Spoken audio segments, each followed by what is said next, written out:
Hi dears, എല്ലാവർക്കും ആമിൽ ഐഡിയാസിന്റെ പുതിയൊരു വീഡിയോയിലേക്ക് സ്വാഗതം. +1 അഡ്മിഷന് വേണ്ടി ഓൺലൈൻ ആപ്ലിക്കേഷൻ എങ്ങനെ നിങ്ങൾക്ക് സ്വന്തമായി ചെയ്യാം. നിങ്ങൾക്കൊരു ഫോൺ ഉപയോഗിച്ചോ അല്ലെങ്കിൽ ഒരു സിസ്റ്റം ഉപയോഗിച്ചോ നിങ്ങൾക്ക് ചെയ്യാവുന്നതാണ്. ഇനി നിങ്ങൾ പ്രൈവറ്റ് കഫേന്നാണ് ചെയ്യുന്നതെങ്കിൽ നിങ്ങളുടെ പ്രസൻസിൽ തന്നെ ആയിരിക്കണം. പല കുട്ടികളും ഇതിൽ ഒരുപാട് മിസ്റ്റേക്ക് വരുത്താറുണ്ട്. അത് അവരുടെ അഡ്മിഷനെ തന്നെ ബാധിക്കാറുണ്ട്. ഇപ്പൊ തുടർന്നും +1 അഡ്മിഷനെ കുറിച്ചുള്ള എല്ലാ ഡീറ്റെയിൽസുകളും നിങ്ങൾക്ക് അറിയുവാൻ വേണ്ടി ഈ ചാനൽ സപ്പോർട്ട് ചെയ്യുക.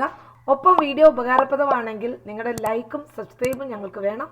ഓക്കെ കുട്ടികളെ, നിങ്ങൾ ഗൂഗിളിൽ dge.kerala.gov.in എന്ന് ടൈപ്പ് ചെയ്ത് കഴിഞ്ഞാൽ നിങ്ങൾക്ക് ഇങ്ങനെ ഒരു വിൻഡോ ആണ് ഓപ്പൺ ചെയ്യുക. ഇവിടെ നിങ്ങൾ ക്ലിക്ക് ചെയ്യുക, click four higher secondary admission. നിങ്ങൾക്ക് ഇങ്ങനെ ഒരു വിൻഡോ ഓപ്പൺ ആവും. അതായത് HSCAP single window system for higher secondary admission ആണ്. കുട്ടികളെ, ഇവിടെ എല്ലാ കാര്യങ്ങളും ഉണ്ട്. പ്രോസ്പെക്ടസ് വ്യൂ ചെയ്യാം. നിങ്ങൾക്ക് എങ്ങനെ ഓൺലൈനായിട്ട് അപ്ലൈ ചെയ്യാന്നുള്ളതിന്റെ മാനുവൽ ഉണ്ട്, മലയാളത്തിൽ എഴുതി തയ്യാറാക്കിയ കാര്യങ്ങളുണ്ട്.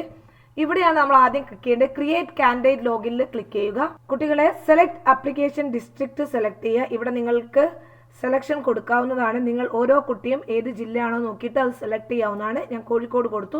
സബ്മിറ്റ്. ഇവിടെ കാൻഡിഡേറ്റ് രജിസ്ട്രേഷനിൽ നിങ്ങൾ SLC സ്കീം സെലക്ട് ചെയ്യാം. താഴെ കൊടുത്തിരിക്കുന്ന വിവിധ സ്കീമുകളിൽ നിന്നും അപേക്ഷകന്റെ സ്കീം കൃത്യമായി തിരഞ്ഞെടുക്കുക. സാധാരണ ഇപ്പോൾ SLC എഴുതിയ കുട്ടികളാണെങ്കിൽ ഒന്നാമത്തെ നമ്പർ സെലക്ട് ചെയ്യുക. രജിസ്റ്റർ നമ്പർ ടൈപ്പ് ചെയ്യുക. Month of pass March, year of pass കൊടുക്കുക. ഇയർ ഓഫ് പാസ് 2022 കൊടുക്കുക. Date of birth, mobile number, confirm mobile number എന്ന് പറഞ്ഞാൽ ഒന്നും കൂടി അത് ടൈപ്പ് ചെയ്യുക. ഇവിടെ കൊടുക്കുന്ന മൊബൈൽ നമ്പറിലേക്കാണ് OTPയും മറ്റും വരുന്നത്. ആയതിനാൽ മൊബൈൽ നമ്പർ കൊടുക്കുമ്പോൾ അതീവ ശ്രദ്ധയോടെ ശരിയായ മൊബൈൽ നമ്പർ തന്നെ കൊടുക്കുക. സെലക്ട് ആപ്ലിക്കേഷൻ സബ്മിഷൻ മോഡ്, ഇത് സെൽഫ് എന്ന് കൊടുക്കുക. ഇതെല്ലാം ഫില്ല് ചെയ്തൊന്ന് ചെക്ക് ചെയ്തിട്ട് ആ കോഡ്, ഈ കോഡാണ് ഈ കാണുന്ന കോഡ് ടൈപ്പ് ചെയ്ത് കൊടുക്കുക. സബ്മിറ്റ്. ഇപ്പൊ കുട്ടികളെ ഇങ്ങനെ ലഭിക്കും. അപ്പൊ നിങ്ങളുടെ ഫോണിലേക്ക് ഇപ്പോൾ ഒരു OTP വരും. അപ്പൊ സെൻഡ് OTP ക്ലിക്ക് ചെയ്യുക. അപ്പൊ നിങ്ങൾ ഏത് മൊബൈൽ നമ്പർ ആണോ കൊടുത്തിരിക്കുന്നത് ആ മൊബൈൽ നമ്പറിലേക്ക് ഒരു OTP വരുന്നതായിരിക്കും.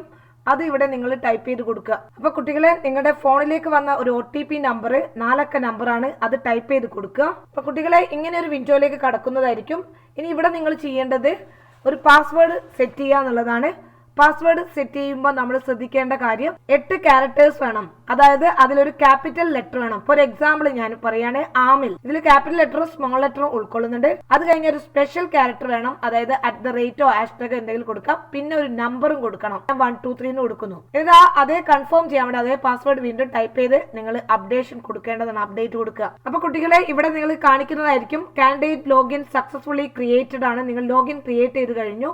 ഇവിടെ നിങ്ങളുടെ ആപ്ലിക്കേഷൻ നമ്പർ വളരെ ഇമ്പോർട്ടന്റ് ആണ്. അത് നോട്ട് ചെയ്ത് വെക്കുക.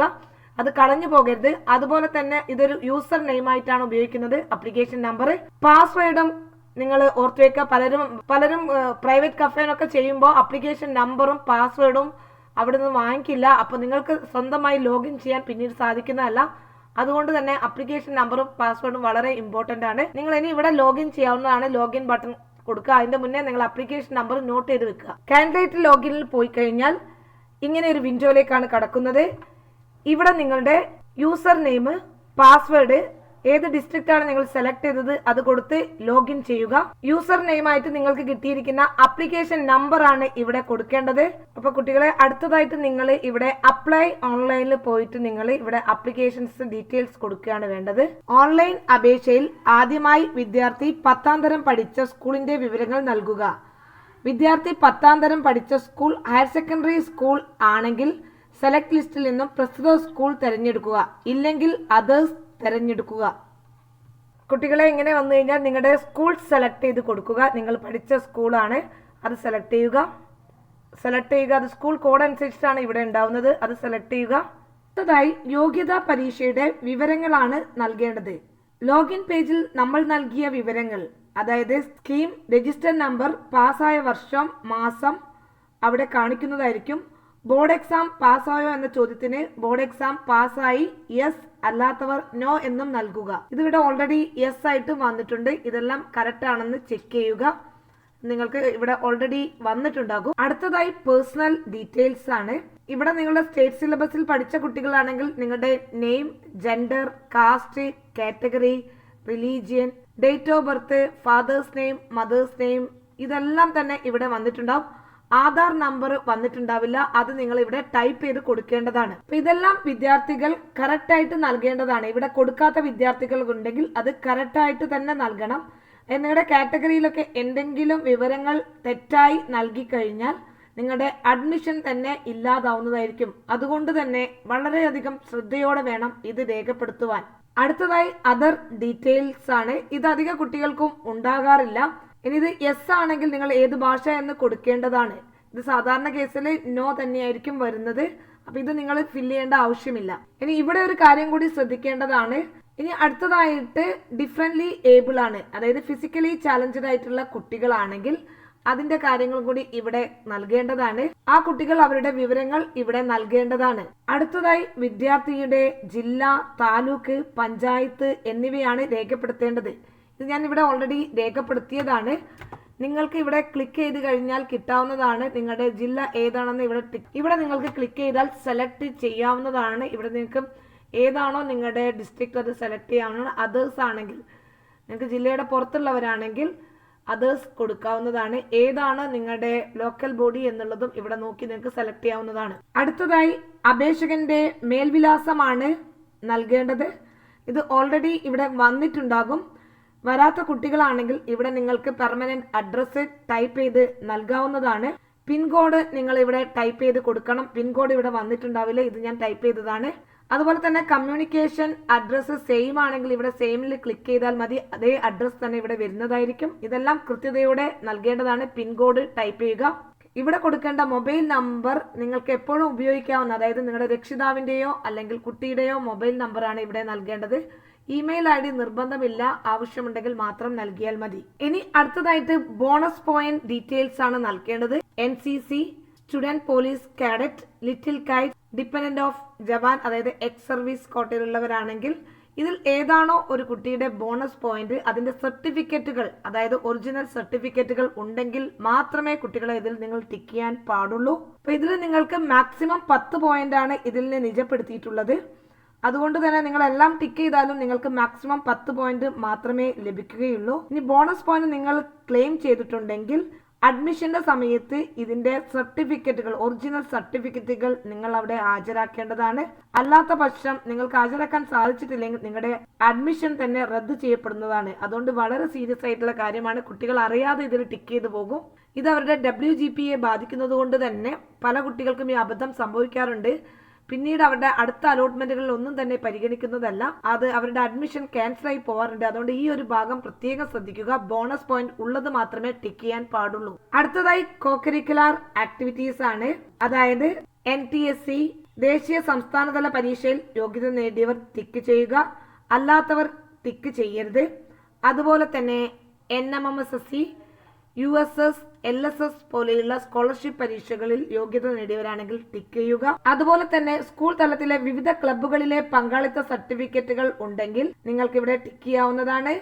ഇതെല്ലാം തന്നെ ടൈ ബ്രേക്കിങ്ങിന് വേണ്ടി ഉപയോഗിക്കുന്നതിനാൽ നിർദ്ദിഷ്ട സർട്ടിഫിക്കറ്റുകൾ കൈവശം ഉണ്ടെങ്കിൽ മാത്രമേ അവകാശം ഉന്നയിക്കാവൂ. ഇതെല്ലാം കഴിഞ്ഞിട്ട് സബ്മിറ്റ് ഡീറ്റെയിൽസ് നൽകാവുന്നതാണ്. അടുത്തതായി വിവിധ സ്കീമുകളുടെ ഗ്രേഡ് വിവരങ്ങൾ നൽകാനുള്ള സ്ക്രീനുകളാണ്. അതായത് നിങ്ങൾ സ്കീം 1 പ്രകാരമുള്ള അപേക്ഷാർത്ഥിയാണെങ്കിൽ ഗ്രേഡ് വിവരങ്ങൾ അവിടെ ഓൾറെഡി വരുന്നതായിരിക്കും. അതായത് സാധാരണ സ്റ്റേറ്റ് സിലബസിലുള്ള കുട്ടികളാണെങ്കിൽ അവരുടെ ഗ്രേഡ് വിവരങ്ങൾ അവിടെ വരുന്നതായിരിക്കും.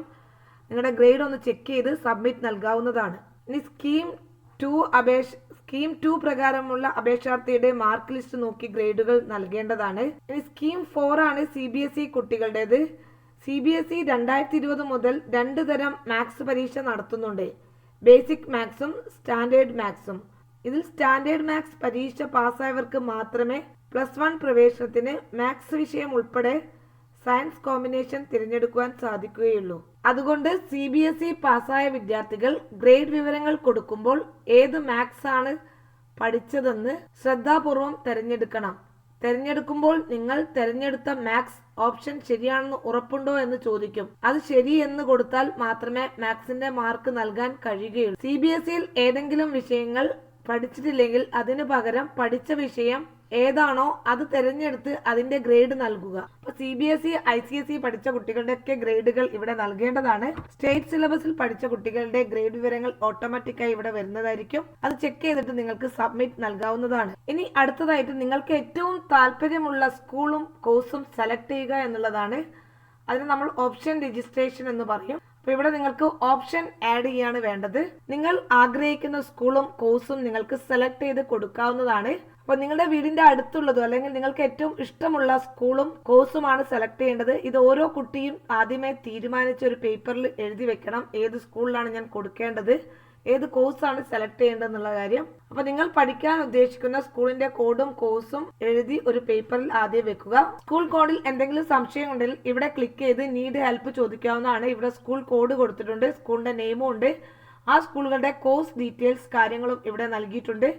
നിങ്ങൾക്ക് ഈ ഒരു ഹെൽപ്പ് ഉപയോഗിച്ച് നിങ്ങൾക്ക് ഈ ഭാഗം ഫില്ല് ചെയ്യാവുന്നതാണ്. അപ്പോൾ ഇതൊരു പേപ്പറിലേക്ക് നിങ്ങൾ ആദ്യം എഴുതിയെടുത്ത് നിങ്ങൾക്ക് ഓപ്ഷൻസ് സെലക്ട് ചെയ്യാവുന്നതാണ്. നിങ്ങൾക്ക് ഇവിടെ കോഡ് അടിച്ചെടുക്കാവുന്നതാണ്. സ്കൂൾ കോഡ് നിങ്ങൾക്ക് ടൈപ്പ് ചെയ്ത് കൊടുക്കാവുന്നതാണ്. ഈ രീതിയിലാണ് ഓപ്ഷൻസ് നിങ്ങൾ കൊടുക്കേണ്ടത്. ഇവിടെ നിങ്ങൾ സ്കൂൾ കോഡ് അടിക്കുക, എന്നിട്ട് സെലക്ട് കോഴ്സ് കൊടുക്കുക. ഇവിടെ വരുന്നതായിരിക്കും. അവിടെ നിങ്ങൾ ക്ലിക്ക് ചെയ്ത് സേവ് കൊടുക്കുക. ഇങ്ങനെ നിങ്ങളുടെ ആഗ്രഹത്തിനനുസരിച്ച് നിങ്ങൾക്ക് എത്ര സ്കൂളുകൾ വേണമെങ്കിലും കൊടുക്കാവുന്നതാണ്. നിങ്ങൾ കൂടുതൽ സ്കൂളുകൾ ഉൾപ്പെടുത്തിയാൽ മാത്രമേ നിങ്ങളെ അലോട്ട്മെന്റിൽ പരിഗണിക്കുകയുള്ളൂ. കുറച്ച് സ്കൂളുകൾ കൊടുത്തു കഴിഞ്ഞാൽ നിങ്ങൾക്ക് അലോട്ട്മെന്റ് ലഭിക്കില്ല. അതുകൊണ്ട് വിദ്യാർത്ഥികൾ പ്രത്യേകം ശ്രദ്ധിക്കുക. കൂടുതൽ സ്കൂളുകളും കോഴ്സുകളും നിങ്ങളുടെ ഓപ്ഷനിൽ ഉൾപ്പെടുത്തേണ്ടതാണ്. ഈ രീതിയിൽ നിങ്ങൾക്ക് ഓരോ സ്കൂൾ കോഡും ടൈപ്പ് ചെയ്ത് സെലക്ട് കോഴ്സ് സേവ് ബട്ടൺ കൊടുത്ത് താഴെ നിങ്ങൾ നോക്കിക്കഴിഞ്ഞാൽ നിങ്ങൾ സെലക്ട് ചെയ്ത കോഴ്സുകൾ ഇവിടെ ഓർഡറിൽ കാണാൻ സാധിക്കുന്നതാണ്. ഇതിൽ എന്തെങ്കിലും മാറ്റണമെങ്കിൽ എഡിറ്റ് ബട്ടൺ ഉപയോഗിക്കാം, അല്ലെങ്കിൽ ഡിലീറ്റ് ബട്ടൺ ഉപയോഗിക്കാം. ഇപ്രകാരം നിങ്ങൾ ആഗ്രഹിക്കുന്നതും ആവശ്യമുള്ളതുമായ ഓപ്ഷനുകൾ നൽകാവുന്നതാണ്. ഓപ്ഷനുകൾ നൽകി സബ്മിറ്റ് ചെയ്ത് കഴിഞ്ഞാൽ നിങ്ങൾ 10ാം തരത്തിൽ നിങ്ങൾ അതേഴ്സ് മാർക്ക് ചെയ്തിട്ടുള്ള കുട്ടികളാണെങ്കിൽ നിങ്ങളുടെ മാർക്ക് ലിസ്റ്റ് അല്ലെങ്കിൽ സർട്ടിഫിക്കറ്റ്, തുല്യതാ സർട്ടിഫിക്കറ്റ്, മൈഗ്രേഷൻ സർട്ടിഫിക്കറ്റ് എന്നിവയുടെ സ്കാൻ കോപ്പി ഇവിടെ നിങ്ങൾ അപ്ലോഡ് ചെയ്യേണ്ടതാണ്. അത് PDF ഫോർമാറ്റിലാണ് അപ്ലോഡ് ചെയ്യേണ്ടത്. ഈ കുട്ടികൾ അതേഴ്സ് കൊടുത്ത കുട്ടികൾ മാത്രം ചെയ്താൽ മതി. ഇനി ഫിസിക്കലി ചാലഞ്ചഡ് ആയിട്ടുള്ള കുട്ടികൾ മെഡിക്കൽ ബോർഡിന്റെ സർട്ടിഫിക്കറ്റുകൾ അപ്ലോഡ് ചെയ്യേണ്ടതാണ്. നിങ്ങൾ ഏതെങ്കിലും ബോണസ് പോയിന്റ് ക്ലെയിം ചെയ്തിട്ടുണ്ടെങ്കിൽ ആ സർട്ടിഫിക്കറ്റുകളുടെ നമ്പർ, തീയതി, സർട്ടിഫിക്കറ്റ് നൽകിയ അധികാരി മുതലായ വിവരങ്ങൾ നൽകാനുള്ള സ്ക്രീൻ ലഭ്യമാകുന്നതായിരിക്കും. ഇവിടെ നിങ്ങൾക്ക് ഇങ്ങനെ ഒരു സ്ക്രീൻ ലഭ്യമാവുന്നതായിരിക്കും. നിങ്ങളുടെ സർട്ടിഫിക്കറ്റ് ഡീറ്റെയിൽസ് ആ സ്ക്രീനിൽ കൊടുക്കേണ്ടതാണ്. ഇത് നിങ്ങൾ ഓപ്ഷൻ രജിസ്ട്രേഷൻ നടത്തി കഴിഞ്ഞാലാണ് ഈ സ്ക്രീൻ ലഭ്യമാകുന്നത്. എന്നിട്ട് അതെല്ലാം കൊടുത്തിട്ട് സബ്മിറ്റ് കൊടുക്കാവുന്നതാണ്. അപ്പോൾ ഈ വിവരങ്ങളൊക്കെ നിങ്ങൾ സബ്മിറ്റ് ചെയ്ത് കഴിഞ്ഞാൽ അപേക്ഷയിലെ വിവരങ്ങൾ കാണുവാനും ആവശ്യമെങ്കിൽ തിരുത്തുവാനും അവസരമുണ്ട്. അപേക്ഷയിലെ വിവരങ്ങൾ ഒരിക്കൽ കൂടി പൂർണ്ണമായി പരിശോധിച്ചതിന് ശേഷം അപേക്ഷാ സമർപ്പണം പൂർത്തിയാക്കുക. അപ്പോൾ നിങ്ങൾക്ക് എന്തെങ്കിലും നിങ്ങൾ സബ്മിറ്റ് ചെയ്താലും നിങ്ങൾക്കത് തിരുത്താൻ അപ്പം തന്നെ കഴിയുന്നതാണ്. വീണ്ടും നിങ്ങൾക്ക് ചെക്ക് ചെയ്യുക. എന്തെങ്കിലും മാറ്റങ്ങൾ വരുന്നെങ്കിൽ, എന്തെങ്കിലും ചേഞ്ചസ് വരുത്തണമെങ്കിൽ ഇവിടെ എഡിറ്റ് കാൻഡിഡേറ്റ് ഡീറ്റെയിൽസ് പോയി നിങ്ങൾക്ക് മാറ്റങ്ങൾ വരുത്താവുന്നതാണ്. എല്ലാ തിരുത്തലുകളും പിന്നീട് നൽകാവുന്നതാണ്. ഇവിടെ എല്ലാം എഡിറ്റ് എന്നുള്ള ഓപ്ഷൻസുകൾ കൊടുത്തിട്ടുണ്ട് കുട്ടികളെ. നിങ്ങൾക്ക് ഇതെല്ലാം ഉപയോഗിക്കാവുന്നതാണ്. അവസാനമായിട്ടാണ് നമ്മൾ ഒരു സെൽഫ് ഡിക്ലറേഷൻ ഇവിടെ നമ്മൾ ടിക്ക് ചെയ്യേണ്ടതാണ്. അതിനുശേഷമാണ് ഫൈനൽ കൺഫർമേഷൻ നമ്മൾ ചെയ്യേണ്ടത്. ഫൈനൽ കൺഫർമേഷൻ ചെയ്തു കഴിഞ്ഞാൽ നമ്മുടെ ഈ ടാർഗറ്റ് പൂർത്തിയായി. ഓൺലൈൻ +1 അഡ്മിഷന് വേണ്ടി ഓൺലൈൻ ആപ്ലിക്കേഷൻ സമർപ്പിച്ചു കഴിഞ്ഞു. അടുത്തതായി ട്രയൽ അലോട്ട്മെന്റിന് വേണ്ടി കാത്തിരിക്കുക. സോ ഫൈനൽ കൺഫർമേഷൻ നിങ്ങൾ നൽകിയിട്ടില്ലെങ്കിൽ ഒരിക്കലും നിങ്ങളെ അലോട്ട്മെന്റിന് വേണ്ടി പരിഗണിക്കുന്നതല്ല. അത് പ്രത്യേകം ഓർമ്മിപ്പിക്കുന്നു. ഓക്കെ, നിങ്ങൾക്ക് ഇതുമായിട്ട് എന്തെങ്കിലും സംശയമുണ്ടെങ്കിൽ ഇവിടെ ഫോൺ നമ്പർ നൽകിയിട്ടുണ്ട്. ഇതിൽ കോൺടാക്ട് ചെയ്ത് നിങ്ങളുടെ സംശയങ്ങൾ ക്ലിയർ ചെയ്യാവുന്നതാണ്. ഓക്കെ, തുടർന്നും +1 അഡ്മിഷനെ കുറിച്ചുള്ള എല്ലാ ഇൻഫോർമേഷനും നിങ്ങൾക്ക് നൽകുവാൻ വേണ്ടി ചാനൽ സപ്പോർട്ട് ചെയ്യുക.